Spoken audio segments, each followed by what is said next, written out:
एकत्र आलोयत एकत्र राहण्यासाठी.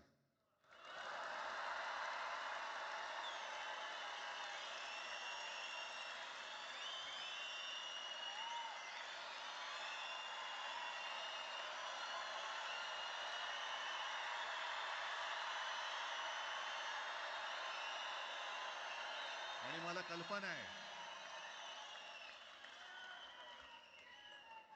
आज मला कल्पना आहे की अनेक बुवा महाराज हे बिझी आहेत. कोण लिंब कापतंय, कोण टाचण्या मारतंय, कोण गावी जाऊन अंगारे दुपारे करत असेल, रेडे कापत असतील. त्या सगळ्यांना सांगतो, या सगळ्या भोंदूपणाविरुद्ध माझ्या आजोबांनी लढा दिला होता आणि त्यांचे आम्ही वारसदार म्हणून तुमच्यासमोर उभे ठाकलेलो आहोत.